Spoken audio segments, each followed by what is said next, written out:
So friends, आज हम पढ़ते हैं चैप्टर सेकंड। बुक का नाम है the wellness revolution, written by Paul Zane Pilzer. ठीक है, सो हेडिंग है स्वास्थ्य की मांग को समझना और नियंत्रित करना। चलिए स्टार्ट करते हैं। स्वास्थ्य उत्पादों और सेवाओं में ताज़ा बूम सन 1946 और 1964 के बीच हुए एक अन्य बूम जिसे बेबी बूम से शुरू हुआ, जो 28% अमेरिकी आबादी का प्रतिनिधित्व करता है, लेकिन यह हमारी 100 खरब डॉलर की अर्थव्यवस्था का करीब 50% है। बूमर्स सिर्फ स्वास्थ्य उद्योग की संभावना को खोज रहे हैं ताकि उनकी उम्र के लोगों को यानी युवा को संरक्षित किया जा सके। हालांकि भले ही ये शुरुआत हो, लेकिन हमारी आधुनिक अर्थव्यवस्था में मांग की प्रकृति, आधुनिक तकनीक से हुए वर्तमान वित्तीय विस्तार और एक बार सकारात्मक स्वास्थ्य अनुभव होने पर अधिक स्वास्थ्य उत्पाद तथा सेवाओं के उपभोग के असीमित रुझान को धन्यवाद। सब हेडिंग है जो कहें वह करें। मेरी पीढ़ी के अन्य लोगों की तरह सन 1994 में 40 साल का होने तक मैं भी स्वास्थ्य के बारे में बमुश्किल ही कुछ जानता था। जब भी मुझे लगता था कि वजन बढ़ रहा है तो मैं सेहत को दुरुस्त बनाए रखने के लिए अक्सर कुछ वक्त का भोजन छोड़ देता था, लेकिन इसका परिणाम अक्सर भयानक होता था। तब से मैं स्वास्थ्य उत्पाद और सेवाओं के उपभोग पर हर साल हजारों डॉलर और हर दिन एक हिस्सा खर्च कर रहा हूं। मैं अपना भोजन त्वरित संतुष्टि की बजाय इस आधार पर चुनता हूं कि उसके उपभोग के बाद कैसा अनुभव करूंगा। मैं हर रोज विटामिन, खनिज और अतिरिक्त पूरक पदार्थ लेता हूं। मैंने परिवार का स्वास्थ्य बीमा करवा रखा है, जिस पर हम हर साल स्वास्थ्य खर्चों के रूप में $3000 खर्च करते हैं।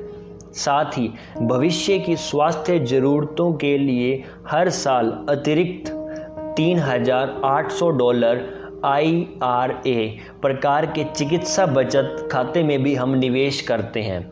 मैं हफ्ते में 2 बार पूरा व्यायाम करता हूं और मौसम के अनुसार पहाड़ पर लगभग रोज 1 या 2 घंटे साइकिल चलाता हूं, सर्फिंग करता हूं या स्नोबोर्ड करता हूं। जब मैंने ये पुस्तक लिखना शुरू की तो मैंने सोचा मेरे जैसा व्यक्ति जो कि पहले से ही स्वास्थ्य पर अमल कर रहा है, अमेरिकी बाजार शायद कुछ लाख डॉलर हर वर्ष कीमत रखता होगा।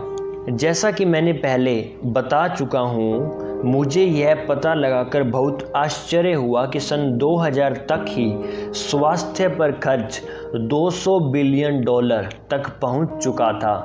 मुझे यह जानकर अधिक आश्चर्य हुआ कि अगले दशक के स्वास्थ्य उद्योग में यह $200 बिलियन तो आइसबर्ग की नोक साबित होगा। कारण यहाँ दिया जा रहा है। हेडिंग है, सब हेडिंग बेबी बूमर पीढ़ी है पहली स्वास्थ्य पीढ़ी। द्वितीय विश्व युद्ध के बाद अमेरिका की जन्म दर ने नाटकीय बढ़ोतरी हुई।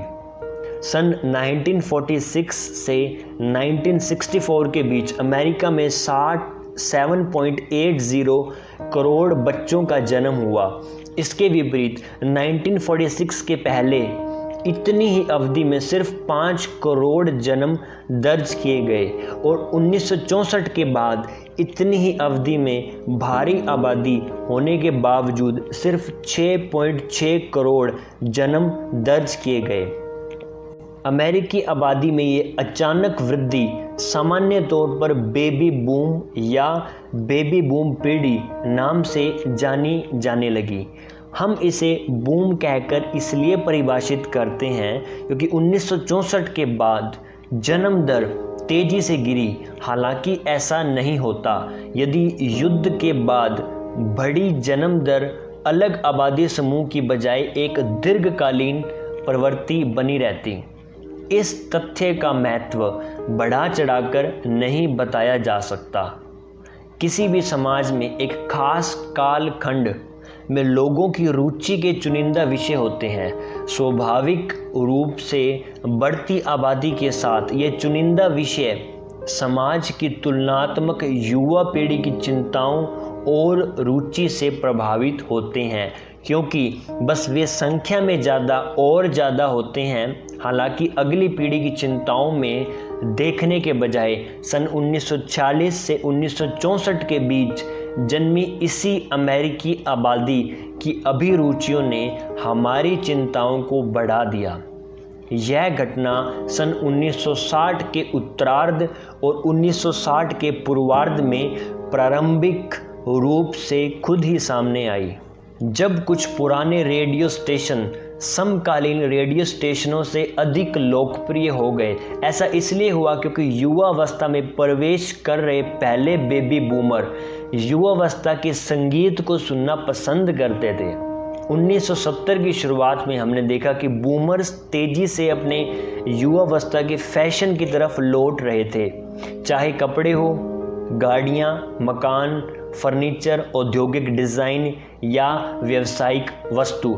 इस घटना को परिभाषित करने के लिए एक नया शब्द चलाया गया, रेट्रो, जो कि 1974 में हमारी भाषा में शामिल हो गया।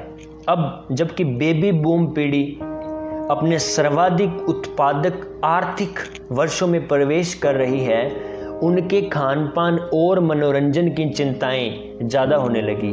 उनका आर्थिक प्रभाव सन 1910 के कुछ सालों बाद भी जारी रहेगा, जब पहले बूमर्स 65 साल के हो जाएंगे और उनकी आर्थिक शक्ति और सामाजिक प्रभाव कम हो जाएगा। स्वास्थ्य पर बेबी बूमर्स का आर्थिक असर उनकी संख्या से भी कहीं अधिक सशक्त है, क्योंकि यह समूह अपने पहले की किसी भी पीढ़ी से अलग व्यवहार कर रहा है। बूमर्स अपनी प्रौढ़ता की प्रक्रिया को स्वीकार करने से इनकार कर रहे हैं। चेरिल रसेल द्वारा हाल ही में लिखित पुस्तक इसे मार्केटिंग के नज़रिए से बेहतर समझाती है। इन बूमर्स के बारे में सबसे महत्वपूर्ण सच यह है कि यह अभी भी युवा बाजार है। अपनी किशोरावस्था और यौवनावस्था में बूमर्स ने युवा मार्केट बनाया था। जब यह उम्र के 40वें और 50वें साल में प्रविष्ट हुए, तब इन्होंने युवा मार्केट को जीवन की एक अवस्था कहने के बजाय मन स्थिति साबित करना शुरू कर दिया। अधिकतर बूमर्स अभी भी उसी अवस्था में रहते हैं। उन्होंने अपने परिजनों की जीवन शैली और सोच को अपनाने से इनकार कर दिया है। व्यापार प्रिय लोगों के लिए इतना जानना ही पर्याप्त था कि बूमर्स क्या चाहते हैं, क्योंकि उपभोक्ता मांग की यह लहर थामकर वे जिंदगी भर की सवारी कर सकते थे। बूमर्स ही स्टॉक मार्केट के पहले सबसे बड़े उछाल, हाउसिंग बूम, अंतर्राष्ट्रीय एयरलाइंस की तेजी, personal computer, internet, sport utility गाड़ियों की बढ़ोतरी के जिम्मेदार हैं। संक्षेप में कहें, हमारी 100 खरब डॉलर की राष्ट्रीय अर्थव्यवस्था में से 50 खरब डॉलर का श्रेय इन्हीं को जाता है। लेकिन ये जानना अधिक महत्वपूर्ण है कि कौन से उत्पादों को ये बूमर्स सबसे ज़्यादा खरीद रहे हैं। सन 2002 के टी बर्ड कन्वर्टेबल, जो 1956 मॉडल की तरह दिखती है, से रेट्रो फर्नीचर और कपड़ों तक, बूमर्स हर वह उत्पाद या सेवा खरीदने में लगे हैं जो उन्हें इनकी युवावस्था की याद दिलाते हैं। यदि बेबी बूमर्स सिर्फ यह सब पैसा उन चीज़ों पर खर्च कर रहे हैं जो सिर्फ उन्हें अपनी जवानी की याद दिलाता है, तो सोचिए वह उन स्वास्थ्य उत्पादों और सेवाओं पर जल्द से जल्द कितना खर्च करेंगे जो उन्हें वास्तव में जवान बना देगी या उनकी बढ़ती उम्र के असर को धीमा कर देगी। यह समझना आसान है कि क्यों ये बूमर्स अपनी सबसे प्रिय चीज़ को थामे रखने के लिए हमारी आर्थिक व्यवस्था का 10 खरब डॉलर और जोड़ने वाले हैं। वैसे भी 200 अरब डॉलर की हमारी वर्तमान स्वास्थ्य बिक्री का ज़्यादातर हिस्सा उन बूमर्स के नाम है जो सन 1946 के आसपास पैदा हुए, बजाय कि उनके जो सन 1964 के करीब पैदा हुए। सिर्फ अगले 10 सालों में ये ही बूमर वर्तमान स्वास्थ्य आधारित सेवाओं पर अपना खर्च 200 अरब डॉलर से लगभग 10 खरब डॉलर या अधिक बढ़ा देंगे। यह बढ़ोतरी कुछ तो बाजार के विस्तार से होगी और बाकी उस बिक्री के कारण जो स्वास्थ्य उत्पादों और सेवाओं की क्षमता सुधारने से बढ़ेगी। हजारों नहीं तो सैकड़ों बेहतर स्वास्थ्य आधारित उत्पाद और सेवाएं अगले 10 सालों के दौरान प्रयोगशाला से बाहर आ जाएंगी। इस सूची में शामिल है विटामिन तथा खनिज के उन्नत प्रकार, एकिनेसिया जैसे नए अतिरिक्त पूरक पदार्थ जो सर्दी और बीमारियां दूर रखते हैं, और प्राकृतिक हार्मोन व सोया मिश्रित एंटी एजिंग क्रीम जो सचमुच झुर्रियां आने नहीं देती और कोशिकाओं में यौवन बनाए रखती है। और यह 5 गुनी वृद्धि शुरुआत भर है। जिस तरह बूमर्स आज अगली पीढ़ी के संगीत के रेट्रो जायके से लेकर रिहाइश व स्वतंत्र जीवन शैली तक इच्छाओं के लिए राह बना रहे हैं, उसी तरह बूमर्स आने वाली पीढ़ी के लिए स्वास्थ्य उद्योग की गति तय करेगी। 2010 तक सन 1965 से 1982 के बीच जन्मी जनरेशन एक्स अपने सर्वाधिक उत्पादन और अत्यधिक निवेश के दौर में प्रवेश कर रही होगी। यह और इसके बाद आने वाली पीढ़ियां बूमर्स द्वारा स्वास्थ्य व प्रौढ़ता के लिए स्थापित मानक चिकित्सा प्रक्रिया की तरह स्वीकारेंगी। यही नहीं, जैसा कि हम अध्याय 7 में विस्तार से परीक्षण करेंगे, कई अमेरिकियों के लिए वर्तमान बीमारी आधारित बीमा तंत्र के स्थान पर नया स्वास्थ्य तंत्र अपना लिया गया है, जो वजन घटाने, व्यायाम कार्यक्रम तैयार करने, पोषण सलाह, विटामिन, खनिज, धूम्रपान से छुटकारे और सैकड़ों अन्य स्वास्थ्य संबंधी या बचावकारी इलाजों के लिए राशि देगा। लेकिन स्वास्थ्य बिक्री तेजी से बढ़ने का मुख्य कारण यह है कि किसी भी उम्र के उपभोक्ता जब पहली बार स्वास्थ्य अनुभव लेते हैं तो वह इसके अति लोलुप उपभोक्ता बन जाते हैं, जिनमें अधिक स्वास्थ्य उत्पादों और सेवाओं की असीमित भूख होती है।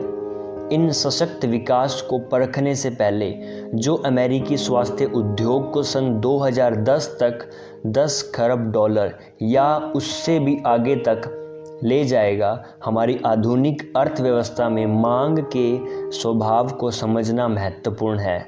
साथ ही यह समझना भी महत्वपूर्ण है कि पिछले और वर्तमान दशकों के आर्थिक विस्तार को कौन सी चीज़ ईंधन दे रही है, जिससे हम यह 10 खरब डॉलर का नया उद्योग चला पाएंगे।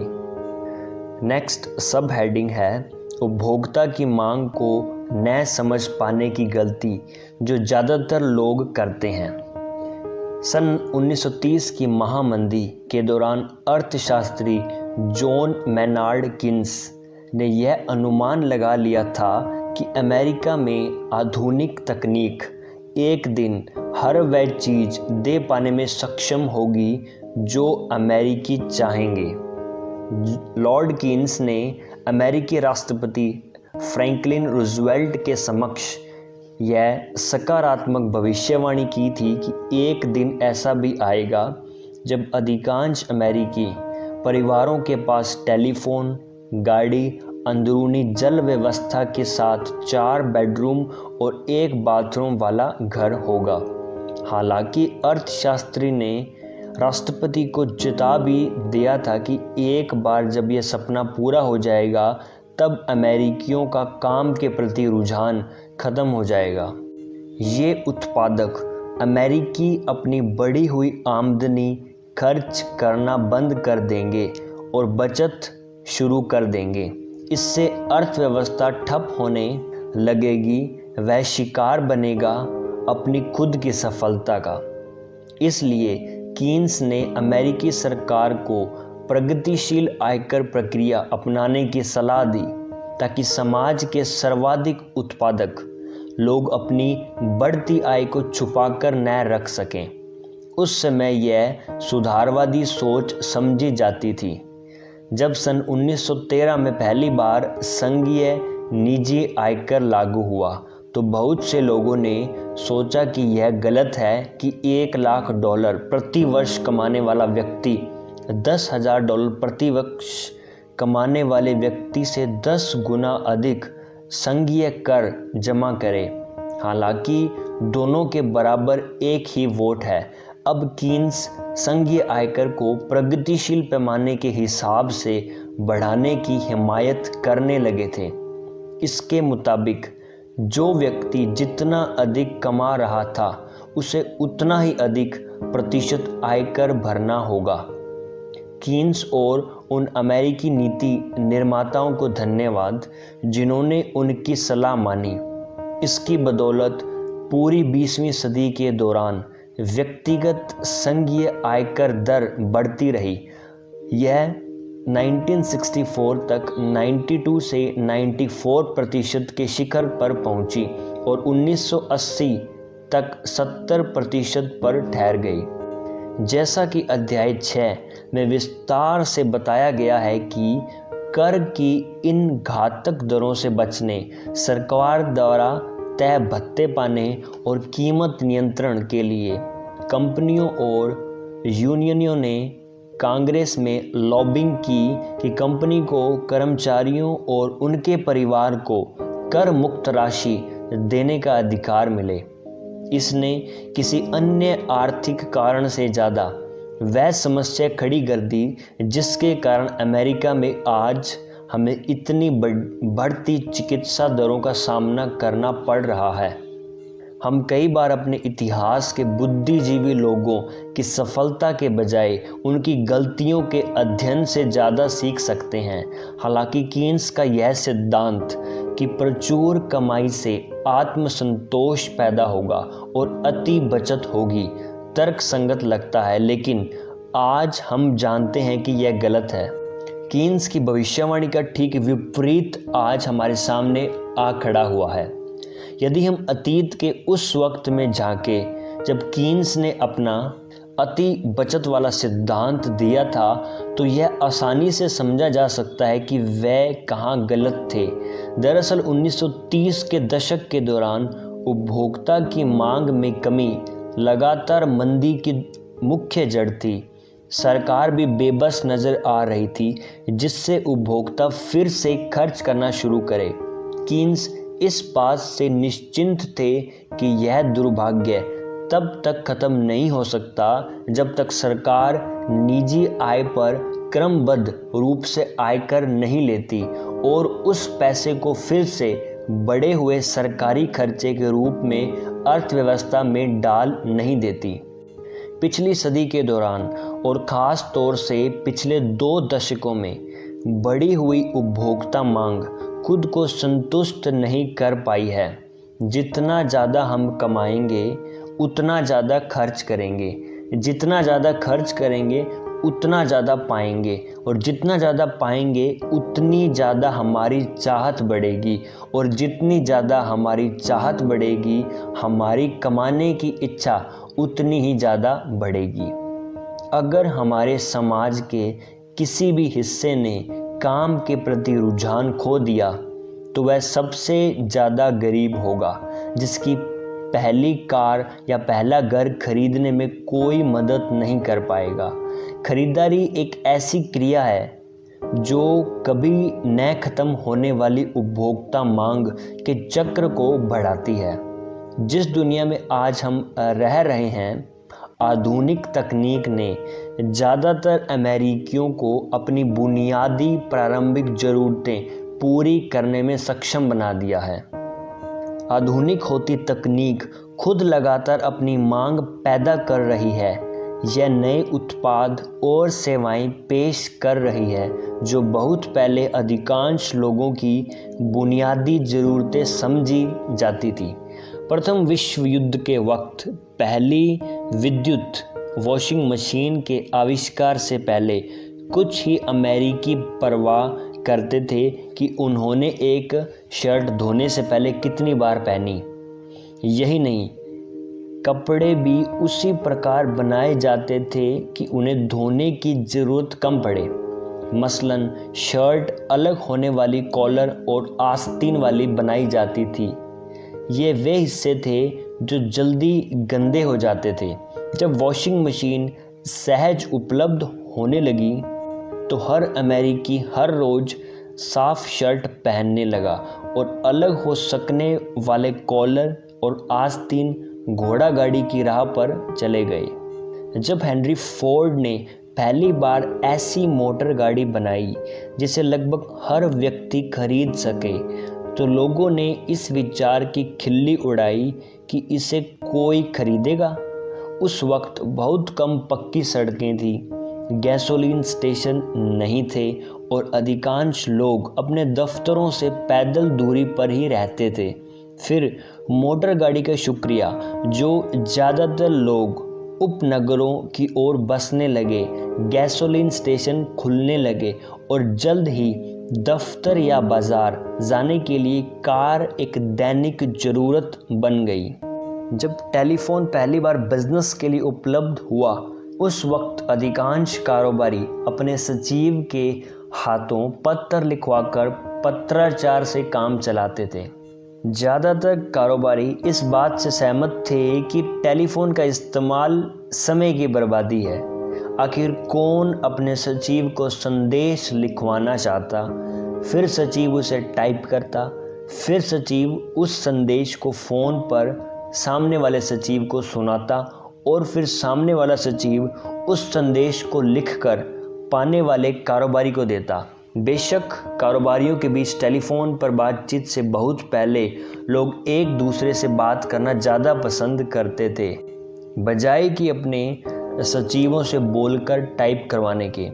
टेलीफोन की तरह ही 70 के दशक में फैक्स और 90 के दशक में ईमेल हर व्यापार की अनिवार्य ज़रूरत बन गए। शुरुआत में कारोबारियों ने किस तरह टेलीफोन नकार दिया था, इस कहानी में आज हमारे लिए महत्वपूर्ण संदेश छिपा है। ज़्यादातर लोग कंप्यूटर और अन्य नए आविष्कारों का इस्तेमाल महज इसलिए करते हैं ताकि वे काम करने के मौजूदा प्रचलन को बदल सकें, ना कि इसलिए कि नए उपलब्ध उपकरणों के माध्यम से खुद की कार्यक्षमता को ज़्यादा दुरुस्त बना सकें। नए स्वास्थ्य उत्पाद और सेवाएं बाजार में उतारने वाले कई उद्यमी भी यही गलती ज़रूर करेंगे। आज लगभग 95% चीज़ें जिन पर हम अपना पैसा खर्च करते हैं, जिन्हें हम में से ज़्यादातर लोग ज़रूरतें समझते हैं, हमारी पैदाइश के समय मौजूद भी नहीं थी, जैसे टीवी सेट, हवाई यात्राएं, डिज्नीलैंड की छुट्टियां, फैशनेबल कपड़े, stereo, DVD, air conditioner, personal computer, फिल्में, फास्ट फूड रेस्टोरेंट, इंटरनेट, इनमें से कुछ नाम हैं। यही स्वास्थ्य के साथ होगा। यही नहीं, बुनियादी ज़रूरतें जैसे रोटी, कपड़ा और मकान भी आजकल अपने पारंपरिक स्वरूप की ज़रूरतें नहीं रह गए हैं, क्योंकि हम इनका उपभोग अपनी बुनियादी ज़रूरत से कहीं अधिक मात्रा में कर रहे हैं। सन 1935 में एक आम अमेरिकी 136 वर्ग फीट जगह में रह लेता था। आज ये जगह बढ़कर 750 वर्ग फीट प्रति व्यक्ति हो गई है। उपभोक्ता मांग में इस असीमतता का कारण हमारे तकनीकी समाज में दो प्रकार की मांगों की प्रकृति है। यह है मात्रा मांग और गुणवत्ता मांग। उद्यमी के लिए यह समझना बहुत ज़रूरी है, खास तौर पर उस उद्यमी के लिए जो दीर्घकालीन सफलता की रूपरेखा तैयार कर रहा हो। नेक्स्ट हमारा सब टॉपिक रहेगा मात्रा मांग और गुणवत्ता मांग। So please avoid the background noise. आज हम थोड़े रशी एरिया में हैं, सॉरी फॉर दैट। चलिए स्टार्ट करते हैं। मात्रा मांग ग्राहक की किसी चीज़ को खरीदने की ऐसी इच्छा है जिसे वह हाल ही में खरीद चुका है। दूसरा टीवी, दूसरी कार, बड़ा घर और अतिरिक्त एक जोड़ी कपड़े, भले ही उसने वैसी ही वस्तु कुछ समय पहले ही खरीदी हो। एक युवक की कल्पना कीजिए जो स्नातक होने के बाद काम की दुनिया में प्रवेश कर रहा है। संभवतः उसे जीवन में पहली बार एक कारोबारी वेशभूषा की जरूरत पड़ी है। वह गर्व से किसी स्टोर में जाता है और अपना पहला सूट खरीदता है, लेकिन काम के पहले ही दिन उसे यह एहसास हो जाता है कि उसे कुछ और सूट की ज़रूरत होगी, क्योंकि वह हर रोज़ तो एक ही सूट पहनकर नहीं आ सकता। यह कहने की ज़रूरत नहीं कि सूट के हिसाब से टाई, स्कार्फ, शर्ट और जूते भी चाहिए होंगे। या उस युवा दंपति के बारे में सोचिए जो अपनी पहली मोटर गाड़ी खरीद रहा है। मोटर गाड़ी ने उनके लिए सब कुछ बदल दिया है। वह कहाँ काम करते हैं, कैसे आते जाते हैं, कहाँ खाना खाते हैं और इसी तरह की बातें। लेकिन जल्द ही उन्हें अपनी नई ज़रूरत का एहसास होता है जिसके बारे में उन्होंने अब तक सपने में भी नहीं सोचा था, एक दूसरी कार, ताकि वे अलग अलग अपने दफ्तर जा सकें या खरीदारी कर सकें। इसी तरह एक दंपति अपने शयन कक्ष के लिए दूसरा टीवी खरीद सकता है। जल्द ही उसे बच्चों के कमरे में या रसोई घर के लिए तीसरे टीवी की भी ज़रूरत पड़ सकती है। पहला घर बहुत से युवाओं को शुरुआत में शानदार खरीद दिखाई पड़ता होगा। हालांकि यह तो बस शुरुआत होती है, क्योंकि घर की उपलब्धि कभी न खत्म होने वाली मांग को उकसाती है, जैसे फर्नीचर, रसोई घर का सामान, मनोरंजन के साधन आदि। नए घर का निर्माण सभी तरह की खुदरा बिक्री की तरफ सबसे महत्वपूर्ण इशारा होता है। हर उत्पाद या सेवा का समझदार खुदरा बिक्रीकर्ता यह जानता है कि एक संतुष्ट ग्राहक द्वारा की गई कोई खरीदी उसे उनके संबंधों की महज शुरुआत है, समाप्ति नहीं। पुरुषों के कपड़ों का एक स्टोर हर साल 100 सूट पहली बार ऐसे ग्राहकों को बेचता होगा जो काम की दुनिया में प्रवेश कर रहे हों, लेकिन 2000 सूट ऐसे लोगों को बेचता होगा जिनके पास पहले से एक या उससे ज़्यादा सूट होंगे। किसी ऑटोमोबाइल डीलर के लिए बाजार की सबसे महत्वपूर्ण जानकारी यह है कि उसके संभावित उपभोक्ता के पास पहले से कैसी कार है। और अमेरिका में पहली बार घर खरीदने वालों के मुकाबले हर साल कम से कम 5 घर ऐसे लोगों को बेचे जाते हैं जो अपने वर्तमान घर की बजाय बड़े घर में जा रहे होते हैं। लेकिन कुछ बिंदुओं पर कीन्स जैसा प्रतिष्ठित अर्थशास्त्री बहस कर सकता है कि मांग तृप्त भी हो सकती है। आखिर कोई उपभोक्ता कितने नए सूट, कार, टीवी और घर रख सकता है? इस सवाल के स्पष्ट जवाब ने कई कारोबारियों को चकित कर दिया। जब मात्रा मांग तृप्त हो जाती है तो गुणवत्ता मांग असर दिखाना शुरू करती है।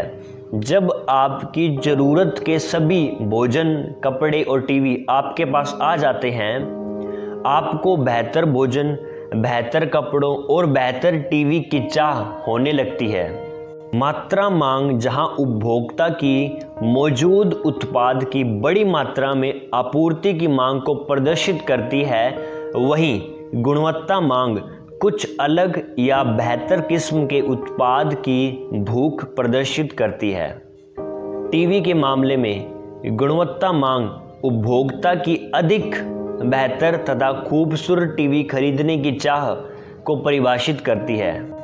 बेहतरीन रंगीन टीवी जिसमें पिक्चर इन पिक्चर और 6 चैनल साउंड की खासियत हो, साथ ही ऐसा हो जो बिल्कुल नया उत्पाद हो, जैसे कि डिश सैटेलाइट रिसीवर या डीवीडी प्लेयर। एक पारंपरिक मध्यवर्गीय दंपति की 2 सेडान होने के बाद तीसरी खरीदने की इच्छा शायद ही होगी, लेकिन यदि उन्हें अपनी एक सेडान से छुटकारा पाने का मौका मिले तो वह उसे तुरंत बदलकर एक नया स्पोर्ट यूटिलिटी व्हीकल, जिसे हम SUV कहते हैं, खरीद लेंगे। एक युवा एग्जीक्यूटिव की अलमारी में यदि $200 के 8 सूट हैं तो वह 9वां सूट खरीदने में शायद ही रुचि दिखाएगा, लेकिन वह $400 का एक डिज़ाइनर सूट खरीदने का मौका नहीं गंवाना चाहेगा। बहरहाल मांग की इस प्रकृति में बदलाव दोनों तरफ हो सकता है। जब उपभोक्ता उच्च गुणवत्ता से संतुष्ट होने लगता है तो मात्रा मांग का जादू एक बार फिर चलने लगता है। जब दंपति को 2 स्पोर्ट्स यूटिलिटी व्हीकल चाहिए होंगे ताकि उनमें इस बात पर बहस ना हो कि सेडान कौन चलाएगा, अब युवा एग्जीक्यूटिव को $400 के 7 डिज़ाइनर सूट खरीदने की इच्छा होगी, क्योंकि वह अब उन $200 के पुराने सूट में और अधिक अच्छा महसूस नहीं कर पाता। सैद्धांतिक रूप से कहें, अधिक और बेहतर सामान की मांग उस वक्त तृप्त हो जाएगी जब अंततः उपभोक्ता के पास पर्याप्त संख्या में बाजार में उपलब्ध सर्वश्रेष्ठ कार या सर्वश्रेष्ठ सूट हो जाएंगे। पर जब तक तकनीक में आधुनिकता आती रहेगी, कभी भी कोई कार सर्वश्रेष्ठ या सूट सर्वश्रेष्ठ नहीं हो सकता, कम से कम लंबे समय तक तो नहीं। हर साल बेहतर उत्पाद विकसित कर लिया जाएगा और यह पूरी प्रक्रिया फिर शुरू होगी। आप अपने उद्यमी बाजार से भावनात्मक रूप से जितना अधिक कटे रहेंगे, उतना ही आपके लिए मात्रा मांग और गुणवत्ता मांग को समझना आसान होगा। साथ ही यह भी कि दोनों के बीच किस तरह तालमेल बैठाया जाए ताकि मांग जो है हमेशा बनी रहे। उदाहरण के लिए, जब अमेरिकी या यूरोपियन उपभोक्ता को मात्रा मांग से गुणवत्ता मांग का सफ़र करना हो तो कोई भी इसे जापानी उपभोक्ता से बेहतर नहीं कर पाएगा। सन 1960 के पूर्वार्ध में जापानियों ने दुनिया के बाजार को सस्ते उत्पादों से भरकर दहशत में ला दिया था। इसका असर यह हुआ कि मात्रा मांग जो थी तृप्त हो गई, सैचुरेटेड। लेकिन 70 के पूर्वार्ध में उन्होंने अपना ध्यान अपने उत्पाद की गुणवत्ता बढ़ाने पर लगाया और मात्रा मांग से गुणवत्ता मांग का सफ़र तय किया। 20 सालों से भी कम समय में वह लगभग हर चीज़ के उपभोक्ता के लिए निम्नतम लागत वाले उत्पादक के रूप में पहचाने जाने वाले से उच्चतम गुणवत्ता वाले लगभग हर चीज़ के उत्पादक बन गए हैं। 1990 के दशक में जापानियों ने भी अपने बहुत से पारंपरिक ब्रांड नामों जैसे दात्सन या और टोयोटा को नए निसान और लेक्सस जैसे नामों के लिए छोड़ दिया। उन्होंने जनरल मोटर्स को धूल चटा दी और यह सोचने के लिए छोड़ दिया कि GM के संतुष्ट शेवरले उपभोक्ता अब और शेवरले क्यों नहीं खरीद रहे। गुणवत्ता मांग को नज़रअंदाज करना नए उद्यमियों की सबसे बड़ी गलती रही, खास तौर पर नई तकनीकों जैसे स्वास्थ्य के क्षेत्र में। बहुत से उद्यमी निम्न गुणवत्ता वाली वस्तुओं से शुरू करते हैं, इस उम्मीद के साथ कि व्यापार स्थापित होते ही वह गुणवत्ता और कीमत दोनों बढ़ा देंगे। यह अदूरदर्शिता है। यदि आप किसी निम्न गुणवत्ता वस्तु से शुरुआत करेंगे तो आपके लिए अपने ग्राहक बनाए रखना मुश्किल ही नहीं, असंभव हो जाएगा, क्योंकि आपसे एक बार संतुष्ट उपभोक्ता ऊंची गुणवत्ता वाले उत्पाद या सेवा की मांग करने लगेंगे।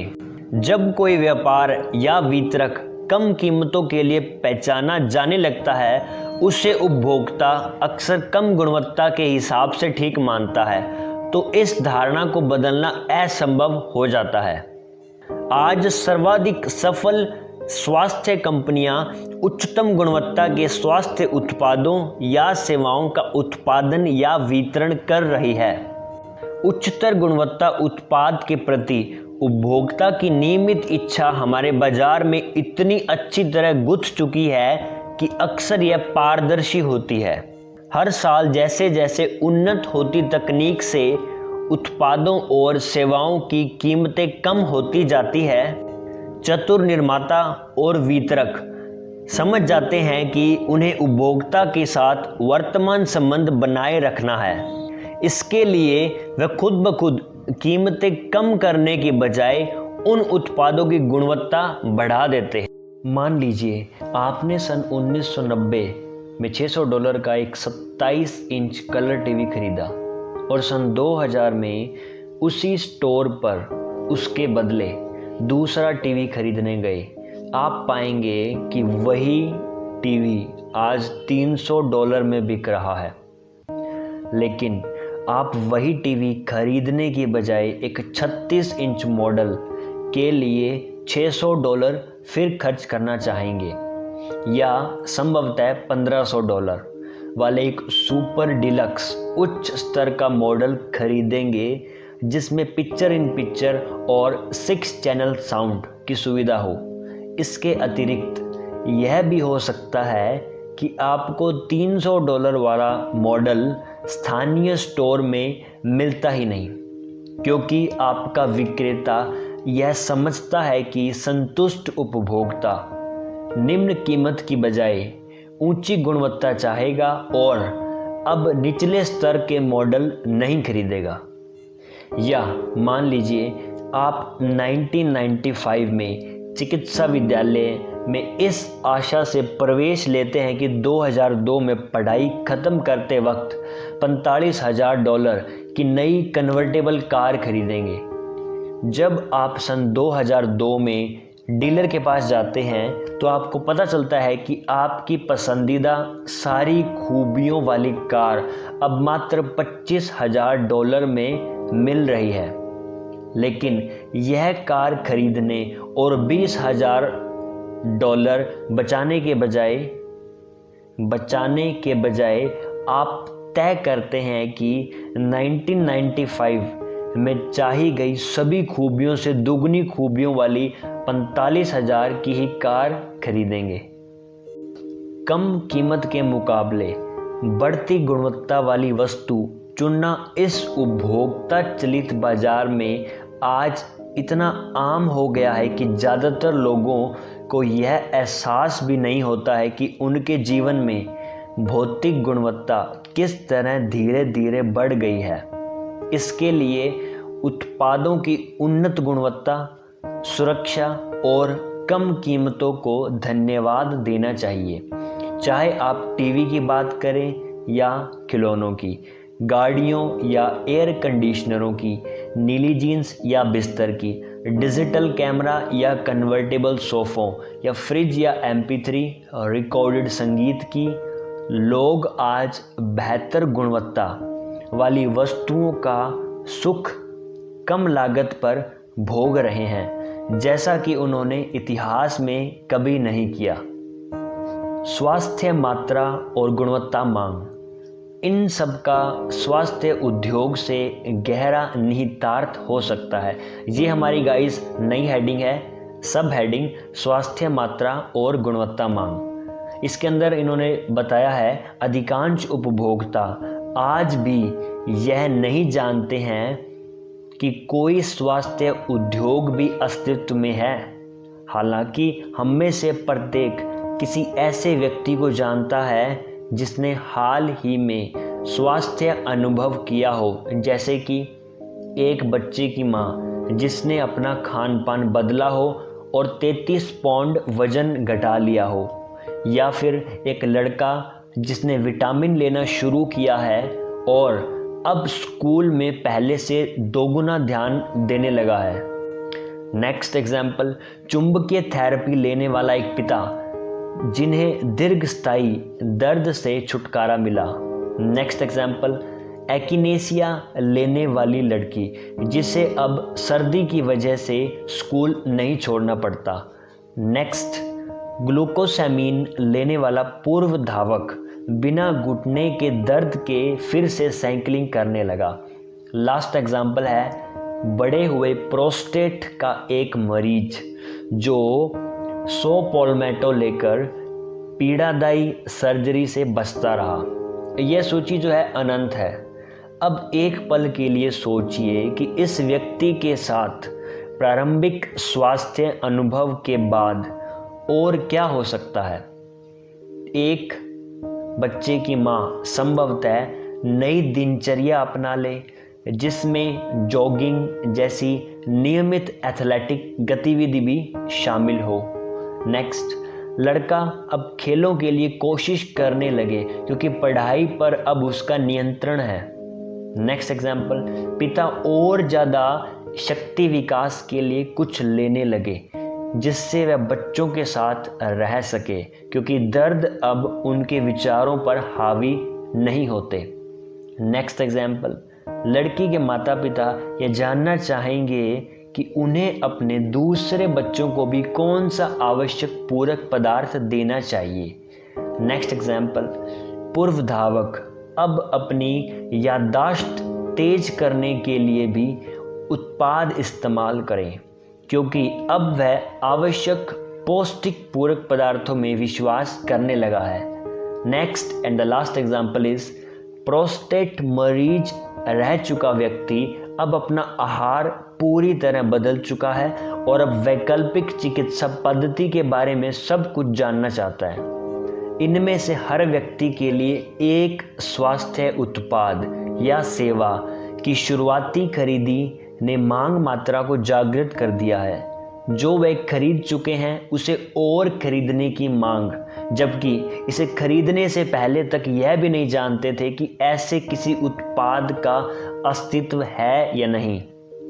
इससे भी ज़्यादा महत्वपूर्ण यह है कि जब स्वास्थ्य उत्पाद या सेवा अपना जादू दिखा देती है तो वह गुणवत्ता मांग अलग और बेहतर स्वास्थ्य उत्पाद और सेवाओं की मांग को जगाती है। मात्रा मांग और गुणवत्ता मांग का शुक्रिया, संतुष्ट स्वास्थ्य उपभोक्ता उत्पादों और सेवाओं का एक जीवन पर्यंत सिलसिला शुरू कर रहे हैं जिसमें उनके जीवन के हर पल के लिए हर पहलू को बेहतर करने की संभावना है।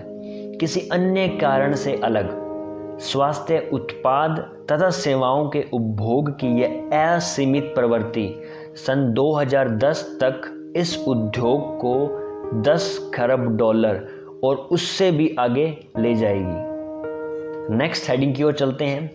किस तरह कुछ भावी उद्यमी यानी कि बिजनेसमैन हमारी अर्थव्यवस्था यानी इकोनॉमी को गलत समझ लेते हैं। चलिए जानते हैं। यह बहुत पहले की बात नहीं है जब किसी बैठक के लिए देरी से पहुंचने वाला सबसे आम दोषी या तो पंक्चर टायर वाला हुआ करता था या पानी भरे कार्बोरेटर वाला। आधुनिक होती तकनीक यानी टेक्नोलॉजी, रेडियल टायर और इलेक्ट्रॉनिक ईंधन प्रणाली ने हमारे रोजमर्रा से इन चिंताओं को खत्म कर दिया है।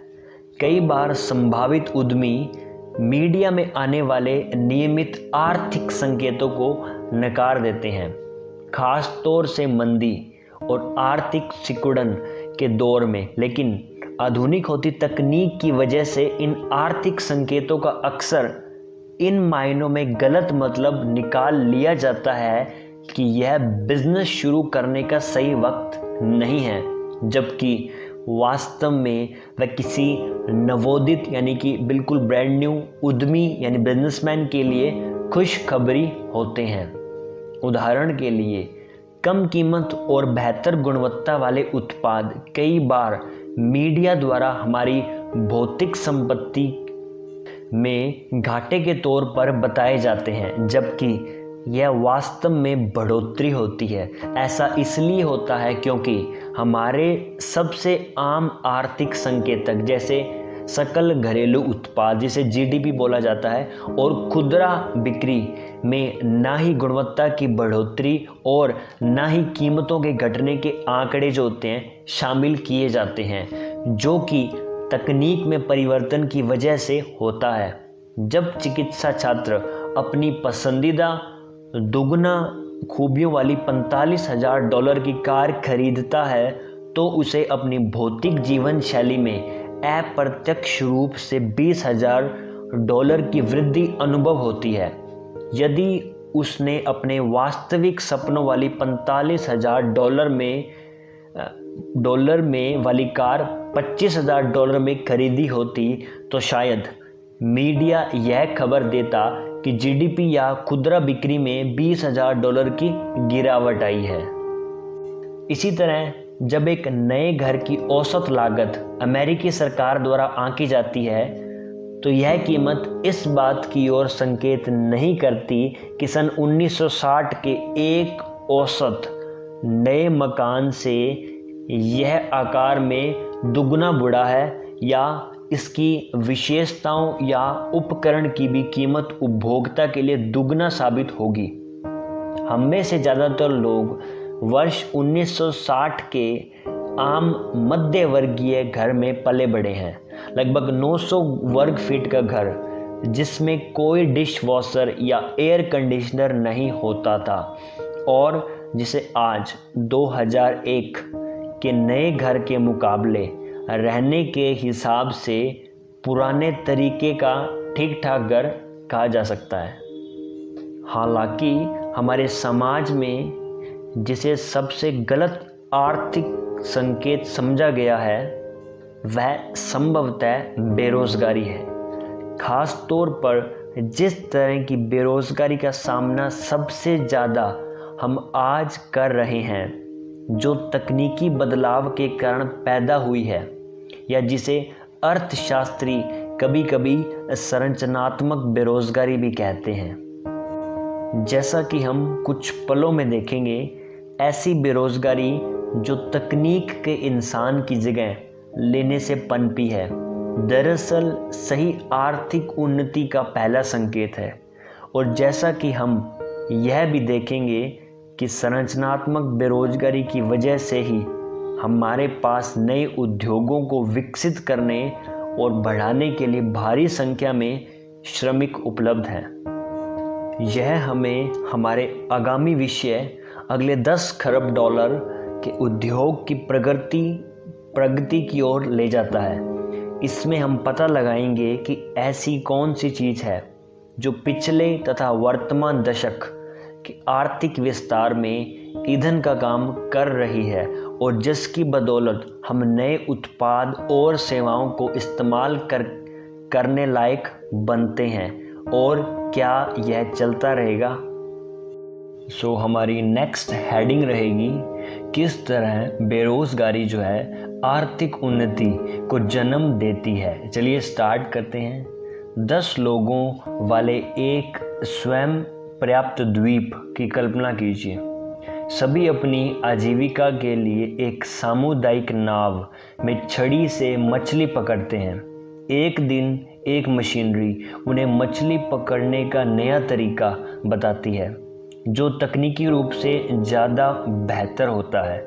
मशीनरी बताती है कि वे 10 अलग अलग छड़ के बजाय एक विशाल जाल का इस्तेमाल करें। अब 2 मछुआरे, एक नाव चलाने वाला और एक जाल फेंकने वाला, दोनों उतनी ही मछलियां पकड़ सकते हैं जो पहले 10 मछुआरे छड़ी से पकड़ते थे। सतही तौर पर द्वीप में 0 से 80% तक बेरोजगारी की समस्या पैदा हो गई, क्योंकि अब 10 में से 8 मछुआरे काम से बाहर हो गए। हालांकि 8 लोगों के काम बंद करने के बावजूद द्वीप समाज पहले जितना ही समृद्ध था, क्योंकि 2 मछुआरे जाल से 10 लोगों द्वारा पहले पकड़ी जा रही मछलियों के बराबर ही मछलियां पकड़ रहे थे। अब द्वीप समाज को यह तय करना होगा कि 8 बेरोजगार मछुआरों व उनके परिवारों का क्या किया जाए। उनके पास 3 विकल्प है। पहला, वे एक कानून पारित कर जाल से मछली पकड़ना अवैध घोषित कर सकते हैं। दूसरा, वे काम कर रहे दोनों मछुआरों पर उनकी आय के 80% को कर के रूप में लेकर उन बेरोजगारों में बांट सकते हैं। या तीसरा, वे उन 8 बेरोजगारों को नए उद्योगों में नई नौकरी दिलाकर मदद कर सकते हैं, जैसे कि शिक्षा विभाग, दवा विभाग या भोजन बनाने वाली कंपनीज, जिससे पूरे समुदाय की समृद्धि में बढ़ोतरी होगी। क्या सभ्य समाज नई तकनीक का इस्तेमाल सीमित करके अर्थव्यवस्था को जानबूझकर बढ़ने नहीं देगा? क्या समाज अपने श्रेष्ठ उत्पादकों पर उनकी कमाई का 80% कर लगाएगा? हालांकि यह पारंपरिक प्रतिक्रियाएं हो सकती है, जब तकनीक को लागू करने से कुछ लोग अपने पड़ोसियों के मुकाबले ज़्यादा अमीर हो जाते हैं। पूरी 19वीं और 20वीं सदी के दौरान सरकारों ने लोगों के हित में कानून पारित कर निजी कंपनियों में श्रमिकों के स्थान पर तकनीक लाने पर लगाम लगाई। सन 1913 से 1960 के बीच अमेरिका और पश्चिमी यूरोप ने अपने सबसे दक्ष नागरिकों पर उच्च प्रगतिशील आयकर लगाया। इसमें व्यक्तिगत आयकर जो था 91% तक बढ़ाई गई और पूर्वी यूरोप और चीन ने साम्यवाद इसमें नई तकनीकी विधि को लागू करने पर व्यक्तिगत जो प्रोत्साहन हटा दिया। इससे उनकी जो अर्थव्यवस्था थी तहस नहस होने लगी। सन 1930 में अमेरिका में 3 करोड़ किसान थे जो 10 करोड़ आबादी के भोजन के लिए पर्याप्त अनाज पैदा कर रहे थे। अगले 50 सालों में कृषि क्षेत्र में हुई तकनीकी खोजों ने खेती को इतना प्रभावी बना दिया है कि सन 1980 तक सिर्फ 30 लाख किसानों ने 30 करोड़ से अधिक आबादी के लिए पर्याप्त अनाज उगाया। इस तरह विस्थापित 2.7 करोड़ किसान या उनके बच्चे नए उत्पाद और सेवाएं देने की ओर प्रवृत्त हुए, जिसमें अर्थव्यवस्था की कुल समृद्धि में बढ़ोतरी हुई। इस तरह सभ्यता के आरंभ से ही हमारी अर्थव्यवस्था भी पनपती जा रही है। नई तकनीक कामगारों को अधिक दक्ष बना देती है और इस कारण संरचनात्मक बेरोजगारी पैदा होती है, लेकिन समय के साथ विस्थापित कर्मचारी नए उत्पाद और सेवाएं देना शुरू कर देते हैं जो पूरे समाज की संपत्ति में बढ़ोतरी करते हैं। आज इस प्रक्रिया की एकमात्र नई चीज यह है कि इसकी गति बढ़ रही है। जो बदलाव पहले सदियों में हुआ करते थे अब सालों में, महीनों में, बल्कि दिनों में हो रहे हैं, जैसा हमारे द्वीप के उदाहरण में जाल के साथ हुआ। यह बढ़ी हुई गति आज हमारे रोजगार की चुनौती को दबा रही है, क्योंकि व्यक्ति कई पीढ़ियों में अपना करियर या पेशा धीरे धीरे बदलने के बजाय अक्सर कई बार बदलता है। 2.7 करोड़ किसान जो विस्थापित हुए थे वे अपेक्षाकृत ज़्यादा किस्मत वाले थे। उनके पास बूढ़ा होने, सेवानिवृत्त होने और अपने बच्चों को कार्बोरेटर मैकेनिक या विनाइल रिकॉर्ड निर्माता के रूप में देखने जैसे नए करियर को विकसित करते देखने के लिए 50 साल थे। ये करियर ऐसे थे जो उस वक्त नई तकनीक में तराशे जाने की अवस्था में थे। उनके बच्चे जिन्होंने इन नए करियर में आगे बढ़ने के लिए पारिवारिक खेत छोड़ दिए थे, इतने किस्मत वाले नहीं थे, क्योंकि उनके पास इन्हीं बदलावों के साथ सामंजस्य बैठाने के लिए मात्र 5 साल या उससे भी कम वक्त था। सन 1980 में लगभग 3 लाख लोग अमेरिका में मैकेनिकल कार्बोरेटर बनाने और सुधारने के रोजगार में थे। 1985 तक 5 ही सालों में ये सभी रोजगार गायब हो गए, क्योंकि उनकी जगह $300 के मैकेनिकल कार्बोरेटर ने ले ली, जिसमें अधिक क्षमता के $25 के कंप्यूटराइज्ड इलेक्ट्रॉनिक ईंधन इंजेक्टर थे। बाकी समाज को ईंधन इंजेक्टर आने से बहुत फायदा हुआ, जिसने प्रभावी ईंधन की कीमत आधी कर दी और गाड़ियों के प्रदूषण को भी आधा कर दिया। 1985 में अमेरिका में लगभग 1 लाख लोग विनाइल रिकॉर्ड्स बनाने के रोजगार में थे। सन 1990 तक सिर्फ 5 सालों में जब संगीत उद्योग ने विनाइल रिकॉर्ड की जगह ले ली, ये रोजगार गायब हो गए। विनाइल रिकॉर्ड $2.50 का पड़ता था, जबकि कॉम्पैक्ट डिस्क 25 सेंट में ही आने लगी। आज संगीत उद्योग के रोने की बारी है, क्योंकि अब उपभोक्ता खुद इंटरनेट से MP3 फाइल के जरिए संगीत डाउनलोड करते हैं। पिछली सदी के ऐसे ही उदाहरणों ने अमेरिका के पूरे आर्थिक विकास को दुनिया की ईर्ष्या का पात्र बना दिया। यह शीत युद्ध 1990 के दशक में तब खत्म हुआ जब पूर्वी यूरोप और चीन ने लोकतांत्रिक रूप से मुक्त बाजार अर्थव्यवस्थाएं अपनाई। आज दुनिया के ज़्यादातर लीडर यह समझ चुके हैं वे अपनी अर्थव्यवस्था का विनाश किए बगैर संरचनात्मक बेरोजगारी को नहीं रोक सकते। यह मुक्त व्यापार के वातावरण में खास तौर से सच है, जहां बहुराष्ट्रीय कर्मचारी आसानी से अपने काम दूसरे देशों में ले जाने से परहेज नहीं करते। एक और जहां इससे अधिक कुल आर्थिक परिणाम मिले और बेहतरीन सर्वोन्मुखी संपन्नता हासिल हुई, वहीं दूसरी ओर इसने रोजगार को हर इंसान के लिए कम स्थिर बना दिया। ऐसे लोगों को अब संक्षिप्त सूचना पर पुनर्परीक्षण के लिए खुद को तैयार रखना होगा। चलते हैं नेक्स्ट हेडिंग की ओर, स्वास्थ्य उद्योग के लिए आर्थिक उलझने। चलिए स्टार्ट करते हैं। हमारी अर्थव्यवस्था बहुत उच्च दर से वृद्धि कर रही है, लेकिन आर्थिक संकेतों को गलत समझ लिए जाने के कारण इसे दरअसल बहुत कम बताया गया। कुछ मीडिया रिपोर्टों के विपरीत होने के बावजूद ज़्यादातर बेरोजगारी जिसका हम अनुभव कर रहे हैं वह संरचनात्मक बेरोजगारी है, जो वास्तव में सच्चे आर्थिक विकास का पहला संकेत है। यह तथ्य स्वास्थ्य उद्योग की भली भांति भविष्यवाणी करते हैं।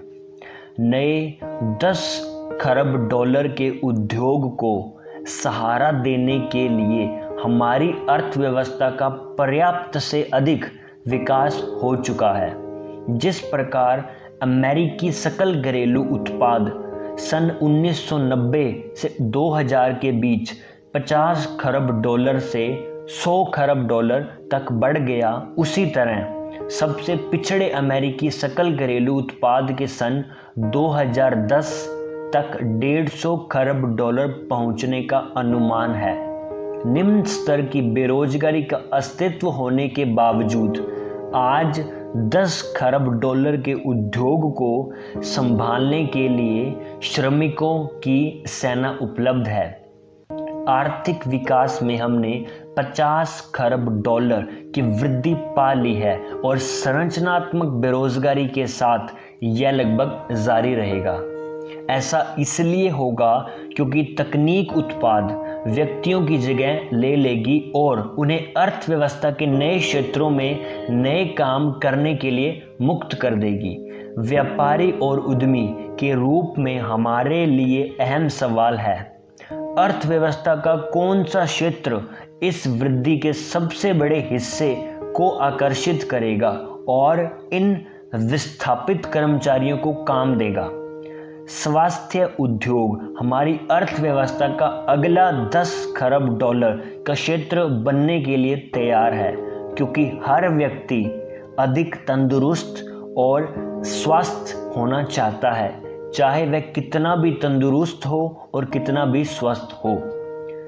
स्वास्थ्य उद्योग हमारी अर्थव्यवस्था का अगला 10 खरब डॉलर का क्षेत्र बनने के लिए तैयार है, क्योंकि इसमें व्यापक उद्योगों की 5 अलग अलग विशेषताएं हैं, जैसे कि नंबर 1 पहुंच के भीतर, सेकंड इसके पैर हैं, थर्ड निरंतर उपभोग, फोर्थ इज सर्वव्यापी आकर्षण, और सबसे महत्वपूर्ण जो 5वां पॉइंट है उपभोग का कम समय।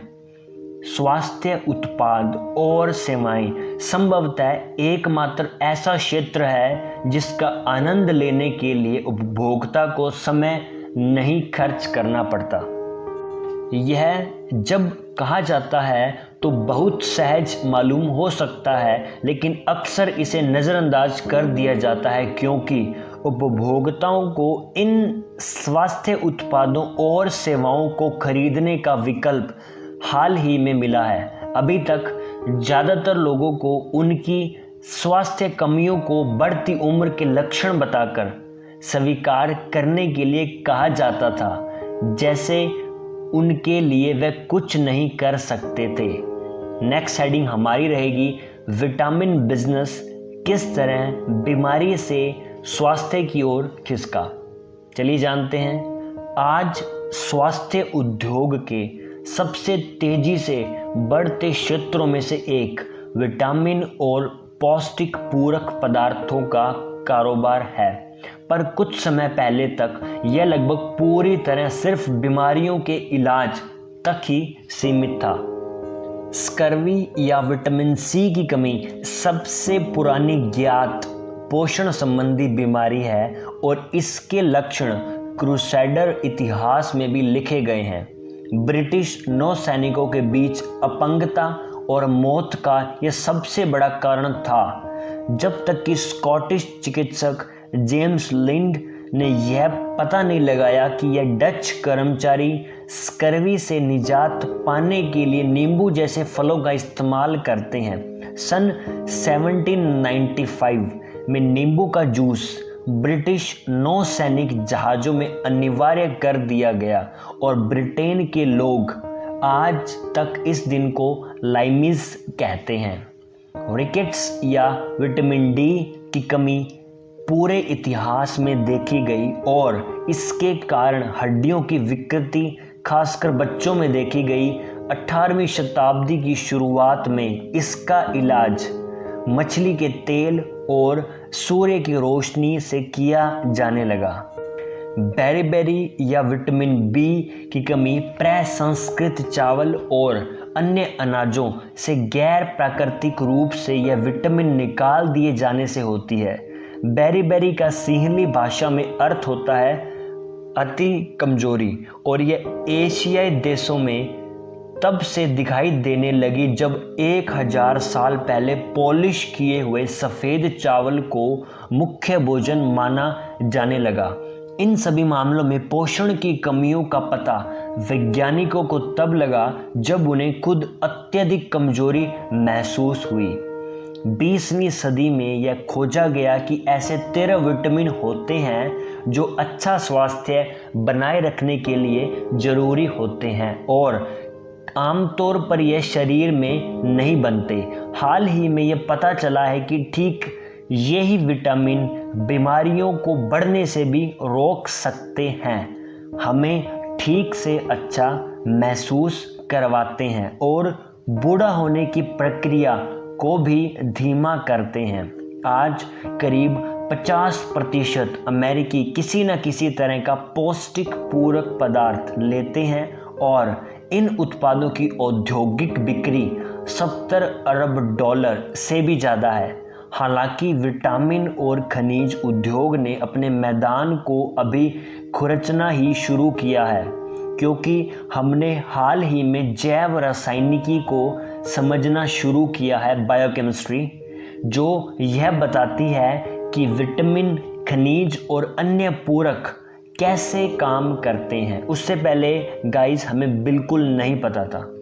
जैसा कि अध्याय 1 में विस्तार से बताया गया है, जब हमारी कोशिकाओं के आणविक स्तर पर काम को समझने की बात आती है, यानी कि मॉलिक्यूलर लेवल पर, स्मॉल इकाई जो सेल की होती है, बॉडी की सेल, उस पर, तो हम उसी जगह पर होते हैं जहां बीमारी उद्योग 19वीं सदी के पहले था। हम जानते हैं कि बहुत से स्वास्थ्य उत्पाद और सेवाएं असरकारक होते हैं, लेकिन हम अब तक पूरी तरह यह नहीं जानते कि वे असरकारक क्यों होते हैं।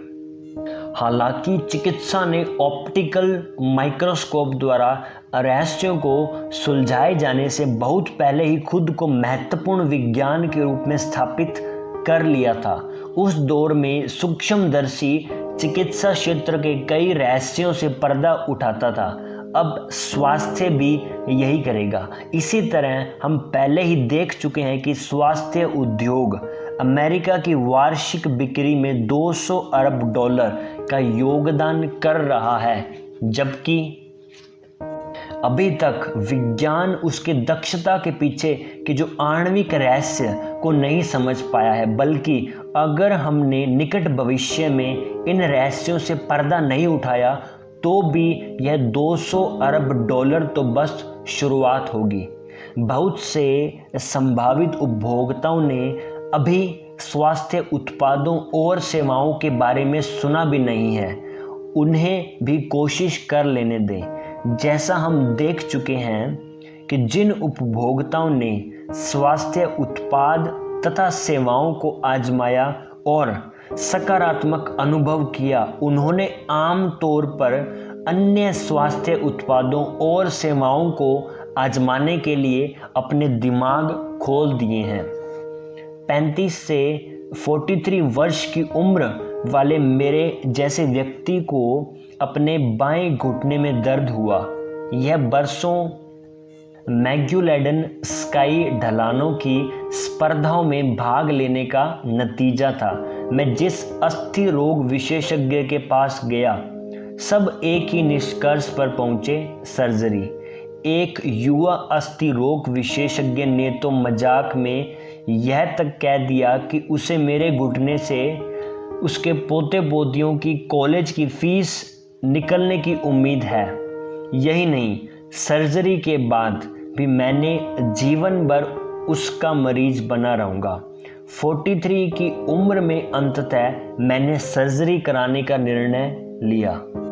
मैंने ग्लूकोसेमीन लेना शुरू किया और 2 महीने के भीतर ही मेरे घुटने का दर्द गायब हो गया।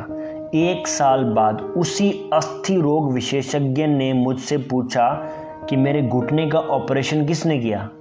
जब मैंने उन्हें ग्लूकोसेमीन के बारे में बताया तो उन्होंने कुछ एक्सरे लिए और मुझे इसका प्रचार न करने को कहा, क्योंकि इससे उनका जो कारोबार है ठप पड़ सकता था। बस इस बार वे मजाक नहीं कर रहे थे। मैं चकित रह गया। एक अर्थशास्त्री एक अस्थि रोग सर्जन को ग्लूकोसेमीन के बारे में शिक्षा दे रहा था।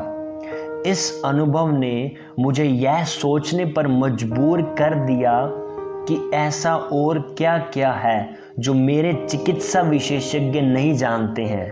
कुछ शोध पूरा करने के बाद मैंने रोज विटामिन और खनिज पूरक उसी तरह लेने शुरू कर दिए जैसे आज ले रहा हूँ। इसके बाद मैं भविष्य में भी अन्य पौष्टिक पूरक लेने के लिए उदारवादी हो गया। लंबे समय तक चिकित्सा विज्ञान लोगों को भीषण दर्द होने और सहते गिरने, बूढ़े होने के साथ शक्ति घटने के बारे में कहता रहा। आंशिक रूप से इस वजह से क्योंकि डॉक्टरों के पास पोषण का सिर्फ बुनियादी ज्ञान ही होता है, और कुछ इस वजह से कि चिकित्सा सेवाओं के अंतिम दाता या मुहैया कराने वाले नियोक्ता के पास स्वास्थ्य के लिए अच्छा आर्थिक प्रोत्साहन नहीं होता। हम इन दोनों सूत्रों का अध्ययन अध्याय 5 और 6 में करेंगे, लेकिन आइए पहले हम अध्याय 3 में हमारी भोजन आपूर्ति में बदलाव का परीक्षण करते हैं, जिससे हमारी आज की अधिकांश बीमारी की समस्याएं पैदा हुई। अध्याय 4 में हम इन समस्याओं को हल करने के मौके तलाशने के लिए उन्हीं उद्यमी चालबाजियों का इस्तेमाल करेंगे जिनसे ये बीमारियां पैदा हुई, जिन्होंने इन्हें निर्मित किया। सो गाइस, हमारा ये चैप्टर कंप्लीट हो चुका है totally, and if you stay in the last moment, so I am really thankful to you. Thank you so much for watching this video till the end. And थोड़ी सी help मेरी करिए, मैंने अपना कर्तव्य बढ़िया तरीके से निभाया, आपको अच्छी इन्फॉर्मेशन देके आप अपना कर्तव्य निभाइए, इसे आगे मैक्सिमम टू मैक्सिमम शेयर करके। धन्यवाद।